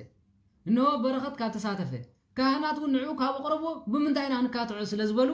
ዓዲ ምሉእቱ ካብ 7 ለጎ ሓደ ተጸውዒ መጽይ አባታትና ማዕርኽ እንደ በላሃት ከም ዝነበሩ ፍለጡ ጸባ ሒዞም ድማ መጹ ኢሉ ጸባ ርጎ ማለት ርጎ ሒዝኩም ምጹ በለዎሞ ኩሎም ርጎ ሒዞም መጹ ኢሉ ነቲ ርጎ ድማ አጅቦ ገበርዎ ነቲ አጅቦ ትሪፎም ነቲ ማይ ጸባ ገይሮም ነቲ ሰብ ሓጸብዎ ኢሉ ካብ እጅኒው ንስኻ ወዲ ዓዲኻ ወዲ ለጎ ኢኻ ወራስ ኢኻ ወዲ ባት ኢኻ ኢሎም ማይ ጸባ ገይሮም ሓጸብዎሞ ወዲ ዓደም ኮይኑ ንመውስበ በቃይ ስለዚህ ከምዚ ዝመስሉ ጨዋታት ስድራይም ነይሮም እዚ ሎም ዘሎ ትውልዲ ብዝናይሎም 67 ዓመት ዘሎ ትውልዲ ግን ብኩል ስለ ዝኾነ አፉ አይጽብቕ ተግባሩ አይጥዒ ሃይማኖት ይብሉ ስለ ዝኾነ ኩሉ ግዜ አጸያፍ ተግባር አጸያፍናት ናይ ታሪያ ኻባና ንላዕሊ ባርያ መውስበ ዘይድለ ሰባል ነዚ ስለ ዝኾነ ነቲ ሰብ ብቅዱስ ቁርባን ድሕር ተማሊሱ ነው ብንስሓን ድሕር ተመሊሱ ማንም ሰብ ካብ ስርሑ ክፉእ ስርሑ ድሕር ተመሊሱ ንሱ ባርያ እግዚአብሔር ተባሂሉ ክጽዋዕ ዝግባኦ ነዚ ባሮት ናይ ሰብ ዝበሃሉ ዘለው ግን ንኣብነት ያዕቆብ ንበል ያዕቆብ ናይ ሓሙኡ ባርያ ነይሩ ንራሄል ኮስዳ ከሎ እንታይ ኢልዎ ማለት 7 ዓመት ተገዘአለይ በሎሞ ተገዘአሉ ድሕሪ ንልያ ወለደይ ንልያ ንምንታይ ኣብካና ኣነን ራሄል ዝደል ስለ ዝበለ ድማ ዘፍጥረት አንብቦ እንታይ ኢልዎ ማለት እንደገና ተመሊሱ ንልያ ደሊ 7 ዓመት ተገዘእሞ በጠቅላላ 21 ዓመት ተገዚዩ ንደቁ ሒዙ ክኸይድ ከሎ ድማ አቦ እንታይ ኢልዎ ማለት እንሆ ንዕኡ ዝግባኦ ተሕጋግ ሂቡ ኣፋነዎ ይብል ማለት ስለዚህ ነዚ ሙሴውን ባርያና ንኦ ተረሓሙ ባርያ ነይሩ ናይ ባግዕ ጓሳ ነይሩ ስለዚህ ባርያ ነይሩ ክንብል ከለና ናይ ጥሪት ጓሳ ንምባል አገልጋሊ ብገንዘቡ ኣታው ዝረክብ ካብ ምባል ምንም ፍልል የብሉ ነዚ ምስ ባርነት ዝቁፀር ኣይኮነን ስለዚህ ባርነት ናይ ዲያብሎስን ባርነት ናይ ሰብን ባርነት ናይ እግዚአብሔርን ፈላሊና ከማና ይፈልጥ ፈላሊና ዘይምፍለጥና ድማ ነዚ ነገር እዚ ኖ ከም ክፉ ይውሰደና ናብነት አፍሪካውያን ክውሰዱ ከለው ብገንዘብ ተገዚኦም ከም ባርያ ከመገልገልቲኦም ከይደምበር ከመጋንንት ዘገልግሉ ይኮኑና አሜሪካ ኸይዱ ስለዚህ ባርያ ተባሂሎም ስጋ ብጅ ዝግፍዑ ድማ ብኽፉእ ስርሖም ብናይ አጋንንት ካይዶም አይኮንም ተገዚኦም ብገንዘብ ከም ንብረት ከም ጥሪት ስለዝመጽዩ ስለዚህ ነዚ ድማ ሁሉ ግዜ አድማ ክገብሩ በአሜሪካ ንሪኦ ንሰምዑና ኣለና ማለት ነዚ ማለት ሳልሳይቲ ራብዓይ ባርያ ዝበሃል ዘሎ بمرجم እግዚአብሔር አምላክ ባርያ بمرجم እግዚአብሔር አምላክ ድሕር ዳሪናዮ ዘፍጥረት ምዕራፍ 9 ሰለስተ ውላድ አለው ማለት ንስኻ ናይ ኑህ ውላድ ኑህ ሰለስተ ወለደይ ሴም ካም ያፌት ምዕራፍ 9 ቁጥር 18 እስጋብ 28 ዘለዎ ዘፍጥረት ስለዚህ ነዚ ስለዝኾነ ከነአን ወይ ድማ ካም ወዲ ካም ከነአን ይዝባል ካብ ድማ ኩሽ ይባሃል ማለት እዚኦም ሰለስተ እዮም ደቅኖ ድሕሪ ጥፋኣት ማይ ኣሂ እግዚአብሔር አምላኽ ንኑ ምሰለስተ ደቁ ምስ አንስቱ ማለት እንደገና ድማ ንዑ ሸሞንተ ሰብ ነፍሳት ተሪፈን ነበር አይ ነዚ ተሪፎም ከለው በሓንሳ ማዓዲ ተቀሪቦም ይነብሩ ነበር ናይ ሓጎስ መግለጺ ነሆናይ ቀስተ ደመና ምልክት በረከት ስለዝረኸበ እግዚአብሔር አምላኽ ንሁ ድማ ንእግዚአብሔር መስዋዕት አቅርበሉ ንመስዋዕት ዝኾኑ ንሓጎስን ንደስታን ከምቲ ወይኒ ንልቢ የደስቲ ዝበሎ ወይኒ ጥዒሙ ስለዘይፈልጥ ድማ ንሁ ወይኒ ዳለወ መስተዓመ ግን ጥዒሙ ስለዘይፈልጥ ሰኸረ ክርዳኣኩም ሰኸረ ክብል ከሎ ሓንቲ ኩባያ ክንዚኣ ተኣክል ሰቲ ይኽሰክር ኣነ ንባዕለ ክንዚኣ ሰቲ ይኽሰክር ይዝኽል ምክንያቱ መስተ ዝበሃል ኣይፈቱ ንውን ሰቲ ስለዘይፈልጥ ከምዚ ኢሉ ሰኸረ ተመልከት ስኽራን ስጋ ይበሃል ብስጋ ምሰኸረ ድማ ኖ ደቀሰ ከነአን መፂዕ ዕርቃኑ ረአየ ኢሉ እግዚአብሔር ካብ ዝሰውረና ዕርቃና ኣቦ ዝርኢ ዕርቃና ኣቦ ዝቕልዕ ከነአን ነበረ ኢሉ ከነአን መፂኡ ንሴም እንታይ ኢልዎ ማለት ሴም ኣቦይ ወዲቑ ሰኺሩ ስለ ዘሎሲ ንዓጥሮ ሕሮ እዩ ዕርቃን ናይ ወዲ ርኢኻ ትፈልጥ ናይ ዓብይ ሰብኣይ ንዓረየ ኢሉ ንሱ ኣነ ዕርቃን ኣቦይ ኣይርአን ኢሉ ኣበየ ኢሉ ንሴም ከምኡ ምስ ገበረ ግን ነፀላ ኸደኖ ኢሉ ሸፈኖ ኢሉ ኣብ መጨረሻ እግዚአብሔር ኣብ ሴም ድንኳን ይሕደር ተመልከት ክምርቆም ከሎ ከምዚ ኢልዎም ሓደ ክርስቲያን ዝበሃል ወላዲ ዝበሃል ካብ ባርነት ዲያብሎስ ንደቁ ከውፅእ እንድሕር ኮይኑ ጸሎት ናይ ኢዮብ ጸሎት ናይ ያዕቆብ እንደገና ድማ ጸሎት ናይ ኖህ ክጽል ይግባእ ምዕራፍ 9 ዘሎ ቃል ከምዚ ዘፍጥረት መጽሐፍ ኢዮብ ምዕራፍ 1 ዘሎ ቃል እንታይ ዘፍጥረት 49 ዘሎ ቃል እንታይ ያዕቆብ ድማ ንደቁ አኪቡ እነሆ ዝመጽእ ትውልዲ ከመይ ከም ዝኾነ ክነግረኩም ዝተኣከቡ በሎም ምስተኣከቡ ድማ ን12 ዮም ትውልድ እግዚአብሔር አምላኽ ብዝገለጸሉ ብመንፈሳዊ ዓይኒ ሪዩ ስጋ ፍጻመ ዓለም ከመይ ከም ዝኾኑ ረአዮም ሮቤል ነገድ እንታይ ከም ዝመስሉ ናይ ቢንያም ነገድ እንታይ ከም ዝመስሉ ናይ ይሁዳ ነገድ እንታይ ከም ዝመስሉ ናይ ኤሳው ነገድ እንታይ ከም ብሙሉኦም ይቕሬታ ናይ ደቂ 12 ያዕቆብ እንታይ ከም ዝመስሉ ነገዶም ብሙሉ ዝርዝር ጽሒፍልኩም ኣለዉ ማለት ካብ ሓሊፎም ዝነበሩና ንደቂ ዮሴፍ ኩማን ክባርኾም ከሎ ከምዚ ኢሎም ማለት ኢዱ ኣማሳቂሉ ኣብ ምናሴን ኣብ ኤፍሬምን ገይሩ ከምዚ በሎም እቲ ኣምላኽ ኣቦታተይ ኖ ኣምላኽ አብርሃምን ይስሐቅን ኣብ ልዕሊ ኩላትኩም ጸጉ ይሕድር በሎም ኢሉ እግዚአብሔር አምላኽ ኣብ ልዕሊ ኩላትኩም ይሕድር ደገና ኢዱ ማሳቂሉ ድማ ካብ ሕፃንነት ስጋ በእውቀት ስጋ ባፍልጦ ስጋ ብሽምግልና ይዝመርሐኒ መልአኽ እግዚአብሔር ቅዱስ ሚካኤል ምሳኻትኩም ይኹን በሎም ኢሉ ንዓኻትኩም ምሳኻትኩም ይኹን ኣቦም ግን ዮሴፍ መጽኢሉ ኣቦይ ኢዶም እኮ ትንሽተን ኣብ ዓቢት ዓቢኻ ናብ ንእሽተኻ ጌርካዮ ዘለኻ ኣይ ፈሊጥ ኣለኹ በለይሉ ስለምንታይ ፈሊጡ ጸሎተኛ ስለ ዝነበረ ንመን እንታይ ይግቦ ኢዱ ኣበይና ይዓርፍ ይፈልጥ ነበረ ኢሉ ታዲያ ዘወለድኩም ስለ ደቅኹም ትጽልይ ኣለኹም ተሓደ ግብረ ሰዶም ተኾነ ዞም ዓዲ እንታይ እዮም ዝብሉ መግያለ ኢኻ እዩ ይግባእካ እዩ ተሓደ ናብ ደስ በለ ተኸረ ተሓደ ብሽኮቲ ተሓደ ድማ ከምዚ ተበለ ስለምንታይ ሓንቲ ዘይወለደቶም ተሓደ ቆለ ተሓደ ድማ ጠጥቆ ይብሉ ሓንቲ ዘይወለደቶም ማለት እኮ ክብለኩም ሓደ ሓሳብ ሓደ ምግባር ሓደ ሃይማኖት ሓደ ካይዳ ዘይብሎም ሓደ ትእዛዝ ዘይብሎም ኩሉ ግዜ ትእዛዞም በበይኒ ማለት ሓንቲ ሃገር ዘወለደትና ክነሰ ሓደ ስነ ሓሳብ ሓደ እምነት ስለ ዘይብልና ወይ ድማ ሓደ ስርዓት ስለ ዘይብልና ተሓደ ናቱ ፓርቲ ተሓደ ናቱ ሃይማኖት ተሓደ ናቱ ሕልፍ ሓሊፎ ገሊኻ ኣብ ገዛ ከለውን ንስኸ እምነትኪ ኣነ እምነትካ ዝመስ ታዲያ ጸሎት ግበሩ ተማህለሉ ናብ እግዚአብሔር ቅረቡ ሰብ ሓዳር ለብሙ ንዲያብሎስ ጉርሕሉ ወለደና ይጭንግፈሉ የጥፈሉ ኣይ ዝወዲ ዝዛረበ ዘሎ ሃለውለው ይትብል ተኾንኩም ካ ጽባሕ ዘዘርእኹም ረእዩ ማለት ዛሬ ድማ ኖህ ግዳ ከብ ዝበለይ ኖ ሕማቕ ክጽሊ ከሎ ደቂሱ ከሎ ወይኒ ሰቲኻ ሰኺርካ ከለኻ ደቅኻ ከም ዝገበሩ ኻይል እግዚአብሔር አምላኽ ብመንፈስ ነገሮ ተመልከት ኣብ ጸሎት ምስ መጸ ወዲእካ ነርካ ወይኒ ሰቲኻ ከነአን ወድኻ ዓርቃንካ ረአየ ሴም ክርኤካ ይደልን ንሆ ገጹ ኸወለይ ያፌት ግን መጽኡ ኸደነካ ኢሉ ያፌት ኣብ ልዕሊ ኩሎም ንበር እግዚአብሔር ኣብ ድንኳን ሰሚሕደር ተመልከት ከነአን ግን ብዝገበርካዮ ኣነዋር ነገር ባርያ ኣሕዋትካ ግዙእ ኣሕዋትካ ኾኑ ካብ እግዚአብሔር ኣምላኽ ፍሉይ ውጉዝ ንዘለዓለም ረሓቕ ኣይበሎን ግዙእ ናይ ኣሕዋትካ በረከት ዘይብልካ ኢኻ ክትከውን ማለት ካብ ኣሕዋትካ ጥራይኻ ሰሪዕካ ነው ናይ ኣሕዋትካ ግዙእ ኮይንካ ኢኻ ትነብር በሎ ኢሉ እዚ ምስ ዲያብሎስ ዘመሳሰል ወላ ሓደ ይብሉ ምክንያቱ ንደቁ ዝረግም ወላድ የለን ንደቁ ክጠፍኡ ዝደሊ እግዚአብሔር ኣምላኽ የብልና ንኽምለሱ ስጋ ብጅ ክፉኣት ክንስና ሓጢአተኛታት ክንስና ብዓቕሊ ዝተጸበየና እግዚአብሔር ስለዚ ባርያ እንታይ ምዃኑ ተረዲእኩም ከውን ተስፋ ገብር ማንም ሰብ ንስጉ እንደምን ዝወስድ ባርያ ይዝብል ንሱን እግዚአብሔር ይጸርፍ ኣፍኩም ሕዙ ጽቡቕ ኣይኮነን ማንም ሰብ ነቲ እግዚአብሔር ኣምላኽ ብስግዳን ብጸሎት ዝደልዮ እዚ ባርያ እንዲ ዓሌቱ ምሳና ይዋሰብን ዝብል እዚ እግዚአብሔር ኣምላኽ ይዝበደለ ስለምንታይ ንስጋ ወልድ እግዚአብሔር ኣምላኽ ይጸርፍ ስለምንታይ ንደም ወልድ እግዚአብሔር ይጸርፍ ካብ ባርነት ዲያብሎስ ካብ ዝሙት ካብ ሓርነት እንድሕር ዘይወፂኡ ካብቲ ኣጸያፍ ነገር ንሆን ምንታይኩም ይብል ቀዳማይ ጴጥሮስ ምዕራፍ 2 ቁጥር 19 ዘሎ ቃል ከምዚ ይብል እተሰዓረ ሰብነት ነቲ ዝተሰዓሮ ባርዩ ኮይኑ እሞ ንሳቶም ንርእሶም ባሮት ጥፋት ክንሶምሲ ሓራ ክትወፁ ኢኹም እናበሉ የተስፍዎም ኣለዉ ሪኹም ካልኣይ ጴጥሮስ ምዕራፍ 2 ቁጥር 19 ዘሎ ቃል ሪኹም እንታይ ኢሉ ማለት ኮንቱ ዝኾነ ዘረባ ትዕቢት እናተዛረቡ ፍትወት ስጋን ብርኽሰትን ነቶም ካብቶም ብስሕተት ዝነብሩ ሕጂ ቁርብ ዘምልጡ ይሓባብሉ ኣለዉ ኢሉ ብስሕተት ቆይ እንደገና ድማ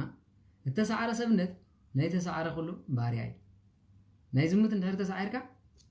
እግዚአብሔር ኣምላኽ እውን ኮ በቲ ባርያ ሓጢአት ዝኾንካ እዩ ዘቕፃዕካ በታ ግደፋ ዝበልኩ ኣነ ቀፃዕኩ ሃይል ዝሙት ግደፍ ተተባሂልካ ብኤችኣይቪ ትቕፃዕ ሽጋራ ግደፍ ተተባሂልካ ብናይ ሳምቡ ካንሰር ትቕፃዕ ጾም ተባሂልካ እምብተ ተባሂልካ ብሽኮርያ ብፀቕጥረም ክትቅፃዕ ግድን እዩ ስለዚ ወዲ ሰብ ናይቲ ዝተገዝኦ ባርያ እዩ ተመልከቱ ገለ ሰባት ግን ንባዕሎም ኣብ ባርነት ሓጢአት እንዳሃለዎ ከለዉ ባርነት ንኽነውፀኩም ኢሉ መናፍቃን ኣሕዋትና እኮ ካብ ባርነት ዲያብሎስ ካብ ግዛኣት ኣጋንንት ዘይወፅእ ከለዉ ሓራ ወፂና ኢና ብክርስቶስ ሓቂኻ ዲኻ ሓራ ተትወፅእ ስጉእ እንዶምን ዘይትወስድ ሓራ እንተትወፅእ ነቶም ንሶም ዘኽበሮም መላእኽቲ ዘይትኽብር ሓራ እንተተዘውፅእ ነቲ ብስጉኡ ዝተቐደሰ ብደሙ ቀለምነት ተፃሓፈ መስቀሉ እንተኾንካ ዘይትሳለም ሓራ እንተትወፅእ ነቲ እግዚአብሔር ኣምላኽ ዘኽበሮ ንስኻ ስለምንታይ ከሲስካዮ ስለዚ ንስኻ ባርያ ዲያብሎስ ኢኻ ስለዚ ኣሕዋተይ ካብ መናፍቕነት ውፅኡ ዋጋ ይብሉን ባርነት ዲያብሎስ ጽቡቕ ኣይኮነን ኣነ ስለ መናፍቕነት ወይ ድማ ናይ መናፍቕነት ባህሪ ዝዛረበሉ ግዚኡ ስለዘይኣኸለ እምበር ኩላትኩም እግዚኦ መሃረኒ ክርስቶስ ትብልሉ ጉድ ክትሰምዑ ስለ ዝኾንኩም በዓል ፓስተር ዝገብሮ ጉድ እግዚአብሔር ኣምላኽ ንዕኡ ስጋብ ነውፅእ ግዚኡ ኣኺሉ ንገለ ሰባት ህይወቶም ክንዕቅብ ኢልና ኢና ገዲፍናዮ ዘለና ማለት ስለዚ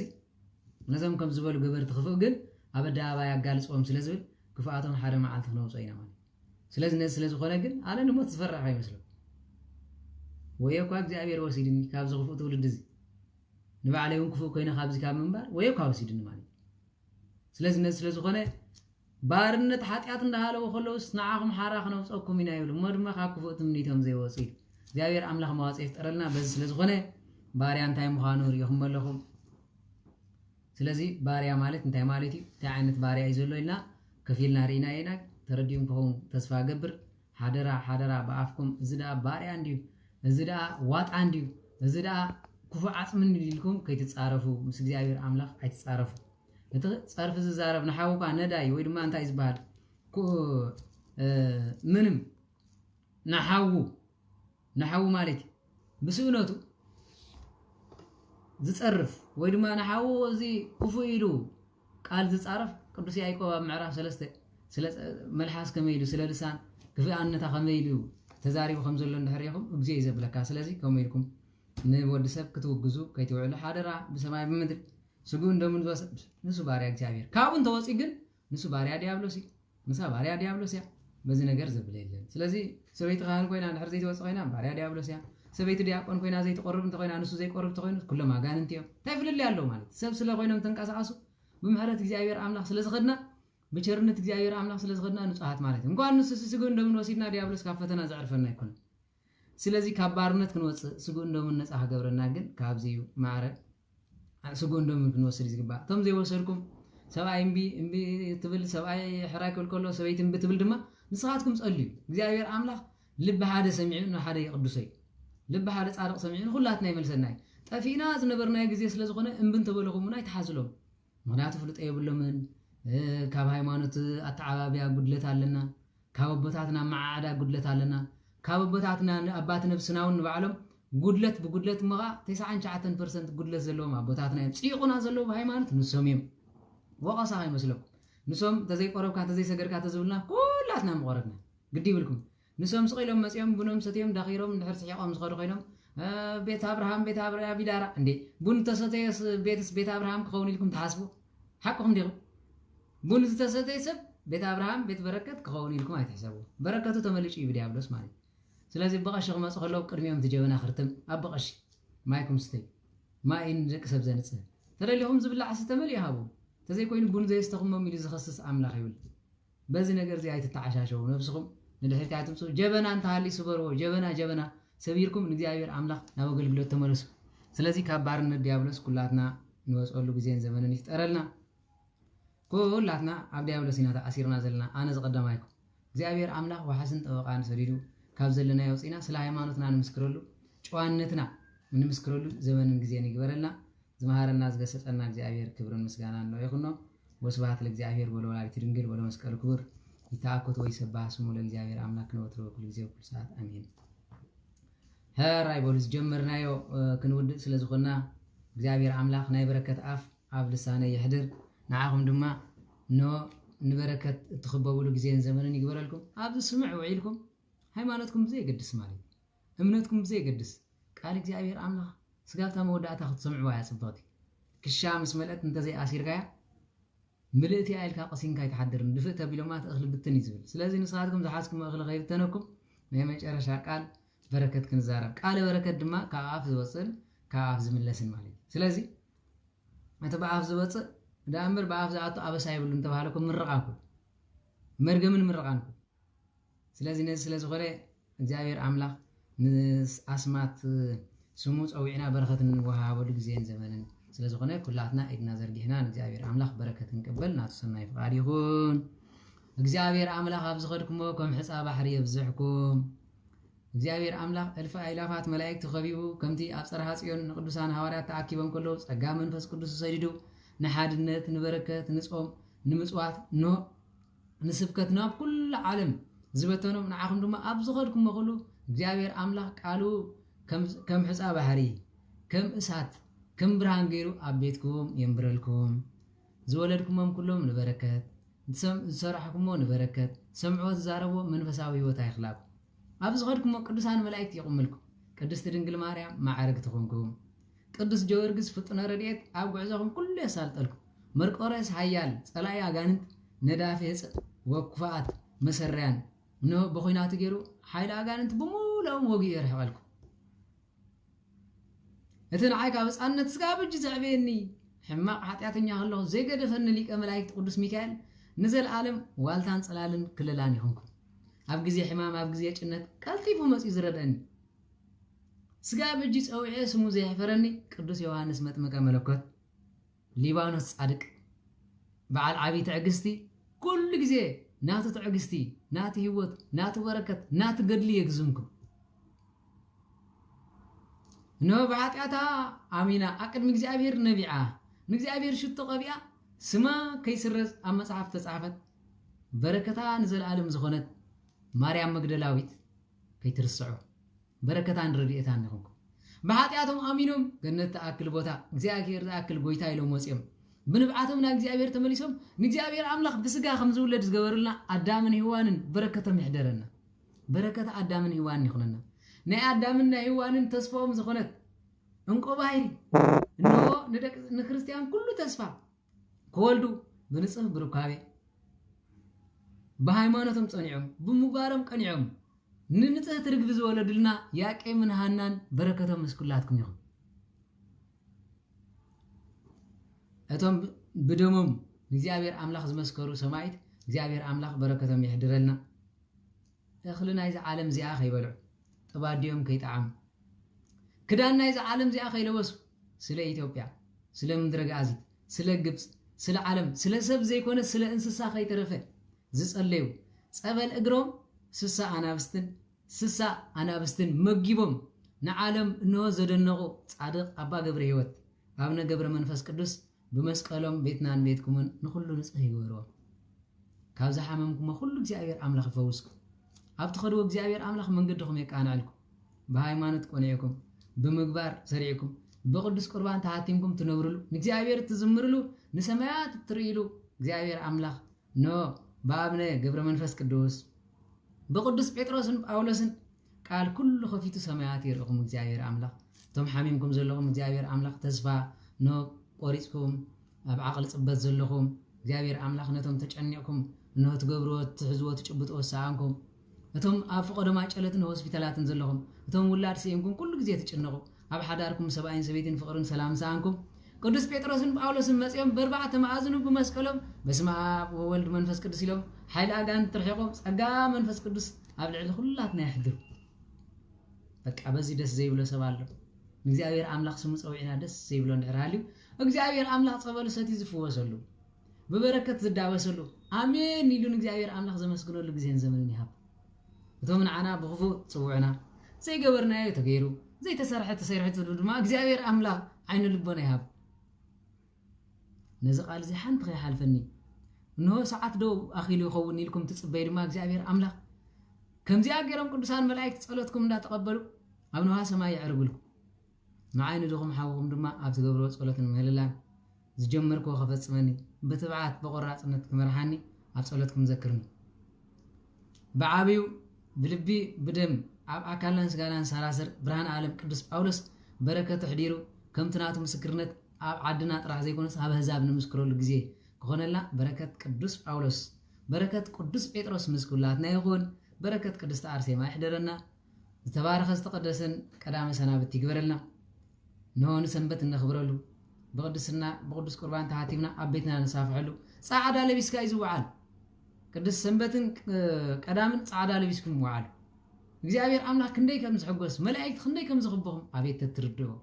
ኣቤት ንጸጋምን ንዕማን ቁልሕ ኢልኩም መነመን ኣለኹም መላእክት እግዚአብሔር ኣብ ገዛና ተትብሎም ክንደይ ብርሃን ዓይንና ምትኸፍተ መስለኩም ስለዚ በዙርያ በጻዕዳ